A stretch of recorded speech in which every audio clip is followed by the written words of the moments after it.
Okay बंधुओं, आज हम बात करने वाले हैं कंजूरिंग यूनिवर्स की सबसे आखिरी और बड़ी film the Conjuring last rites के बारे में। और दोस्तों, अगर आपने इससे पहले कंजूरिंग यूनिवर्स की किसी भी फिल्म को देखा है तब तो आपको पता ही होगा कि इसके अंदर माहौल कैसा होता है और कैसे हर एक चीज से आपको डराया जाता है। और सबसे बड़ी बात, इसके अंदर जो मौजूद एंटिटीज है वो कितने खतरनाक होते हैं।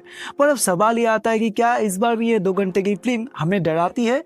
क्या इस बार भी हमें कुछ अलग देखने को मिलेगा या फिर सिर्फ कुछ जंप स्केयर वाले सीन दिखाकर इस कंजूरिंग यूनिवर्स को अंत कर दिया जाएगा? तो दोस्तों, उसी के बारे में आज इस वीडियो के अंदर हम बात करने वाले हैं, क्योंकि फिलहाल मैंने इस फिल्म को देख लिया है और इसे देखने के बाद जो कुछ मुझे समझ में आया इस फिल्म के बारे में और साथ ही इसके अंदर होने वाली कहानी, कास्ट और एक्शन के बारे में, वो सब कुछ मैं आपके साथ आगे रिव्यू के जरिए शेयर करने वाला हूँ। तो इसलिए वीडियो में अंत तक बने रहे और अपना प्यार लाइक कमेंट चैनल को सब्सक्राइब करके जरूर दिखाए। लेकिन उससे पहले हेलो बंधुओं, की हाल चाल? मैं हूँ तुषार कौर इनकी दाइस्टेक्स और आप मुझे देख रहे हैं मोबाइल और कंप्यूटर के बड़े से स्क्रीन पर। अभी अगर बात करेंगे स्टोरी के बारे में करें वो बिना स्पॉइलर के, तो ये कहानी असल जिंदगी में हुए सैमुअल हंटिंग केस से इंस्पायर है, जहां पर कहानी के मेन लीड एड और लॉरेन को हमें दिखाया जाता है, जो अब रिटायर हो चुके हैं। वो अपनी जिंदगी आराम से जी रहे होते हैं और तभी उनके पास एक केस आता है जहां पर एक एंटिटी लगातार अपने पैरानॉर्मल एक्टिविटीज से एक परिवार को परेशान कर रही है। हालांकि वो इस केस को लेने से इनकार कर देते हैं, लेकिन फिर उन्हें पता चलता है कि ये एंटिटी उनके पास्ट के कुछ केसेस से जुड़ा हुआ है और साथ ही उनकी बेटी के ऊपर भी ये हावी होने वाला है। तो ना चाहते हुए भी उन्हें ये केस लेना पड़ता है, लेकिन ये कोई आम इविल स्पिरिट नहीं है, बल्कि एक डेमोनिक रिचुअल से जुड़ा हुआ एक एंटिटी है जो अब बहुत खतरनाक बन चुका है। और अब आगे जाकर एड और लॉरेन कैसे इस परिवार को बचाते हैं और साथ ही अपनी बेटी को भी, वही जानने के लिए आपको ये फिल्म देखना पड़ेगा। पर अभी के लिए फिल्म की स्टोरी को साइड में रखकर डायरेक्शन, स्टारकास्ट का परफॉर्मेंस और मेरे पॉइंट ऑफ व्यू पर अगर फोकस करें तो इस फिल्म को माइकल जार्विस ने डायरेक्ट किया है, और जिन्होंने इससे पहले द कंजूरिंग 3 और द नन 2 को भी डायरेक्ट किया था, और वहाँ उनका काम कैसा था हमने देखा ही है। लेकिन इस फिल्म के अंदर भी उनका काम मिक्स फिल्म के साथ आता है, जहाँ पर गुड एंड बैड दोनों ही पॉइंट्स मौजूद है।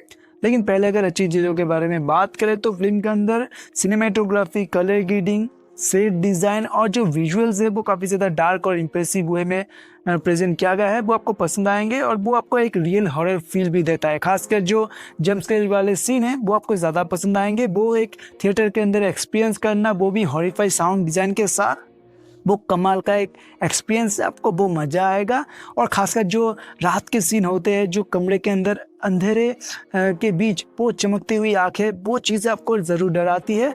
लेकिन मैं ये भी कहूँगा कि फिल्म के अंदर कुछ एक जगह खिंचाव भी फील करवाती है, खासकर सेकेंड हाफ में, जहाँ पर कहानी 2 पैरेलल तरीके से चलती है। जहाँ पर पहले आपको दिखाया जाता है प्रेजेंट टाइम में, जहाँ पर एड और लॉरेन उस परिवार को बचा रहे हैं एंटिटी से, और साथ ही साथ एक और कहानी जहाँ पर उनके पास्ट को दिखाया जाता है, उनके पास के केसेस को दिखाया जाता है और उनकी पर्सनल लाइफ को भी दिखाया जाता है। तो ये चीज़ आपको कहीं ना कहीं फिल्म के अंदर खिंचाव महसूस करवाता है। आपको बोर भी थोड़ी थोड़ी फील ज़रूर होगी, क्योंकि फिल्म के अंदर इस बार उन पर ही ज़्यादा ध्यान दिया गया है और जिस तरीके से हॉरर चीज़ को प्रेजेंट किया गया है वो भी आपको ज़्यादा डराती नहीं है। क्योंकि फिल्म के अंदर एक सीन आता है जहाँ पर एक बहुत ही कुछ डेंजरस चल रहा होता है, आप उस हॉरर सीन को फील करने वाले होते हो, आप उस डर को फील करने वाले होते हो, तभी एक चेंज होता है कहानी में और आपको एड और लॉरेन की हैप्पी मोमेंट दिखाया जाता है, जो आपको बिल्कुल पसंद नहीं आएगा। ट्रांजेक्शन बहुत ही बेकार था इस बार मैं कहूँगा, क्योंकि आपको ना तो ज़्यादा डर फील हो रहा है और ना ही हैप्पी मोमेंट को आप एंजॉय कर पा रहे हो।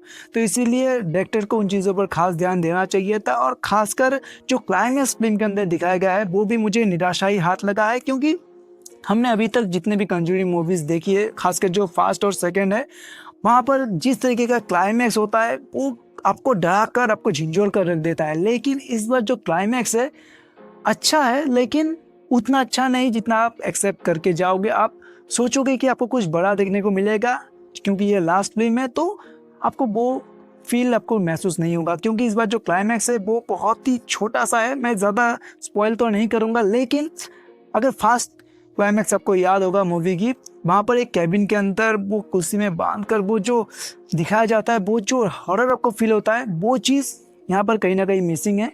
और इसीलिए मुझे लगता है कि वो चीज़ें ध्यान देना ज़रूरी था। वो छोटी छोटी डिटेल्स मायने रखते हैं। लेकिन इस बार निराशा मुझे ज़रूर हाथ लगा है। लेकिन ऐसा नहीं है कि फिल्म बुरा है, यहाँ पर आप देख ही नहीं सकते। जो पहली बार देख रहे हैं उनके लिए तो एक अलग एक्सपीरियंस होगा ही, लेकिन जो पहले की मूवीज़ भी देख कर आ रहे हैं उनको एक अच्छी एंडिंग मिल जाएगी। ये जो थर्ड पार्ट था उससे तो कई गुना बेहतर है, तो इसलिए आप एंजॉय तो ज़रूर करो।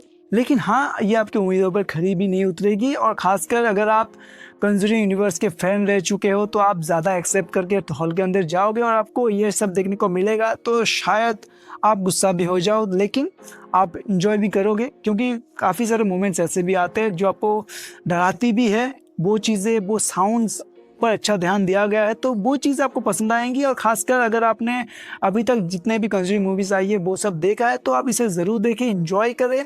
और जो कलाकार है वो भी कमाल का है, इसीलिए आप ज़्यादा देखोगे भी, क्योंकि एडोल लोरेन के जो लीड रोल में कलाकार है उन्होंने भी कमाल तरीके से अपने आप को प्रेजेंट किया है, उन्होंने अपने रोल को जिया है। और साथ ही जितने भी सपोर्टिंग कास्ट है वो भी कमाल के हैं।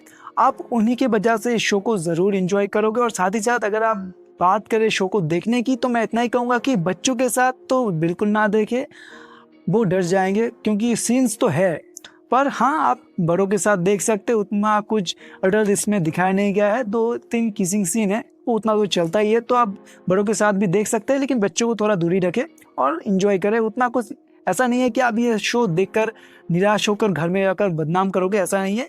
अच्छा है, लेकिन पहले के मुकाबले और सेकंड के मुकाबले ये फोर्थ पार्ट उतना इन्जॉयबल नहीं है, थर्ड के मुकाबले इन्जॉयबल ज़रूर है, तो उस हिसाब से आप जाकर देखो, एंजॉय करो। बाकी अगर बात फिल्म के रेटिंग की भी करें तो द कंजूरिंग लास्ट राइट्स को अच्छे से देखकर विचार करने के बाद इस फिल्म को मेरी तरफ से मिलते हैं 5 में से 3.5 स्टार। और साथ ही अगर आपने इस फिल्म को देख लिया है या फिर देखने का प्लान बना रहे हैं, तो आपको कौन सा मोमेंट ज़्यादा पसंद आया है कमेंट में ज़रूर बताएं। तो उसी के साथ मैं तुषार कौर मिलता हूं आपसे अगली कोई न्यूज़ के साथ, तब तक के लिए धन्यवाद।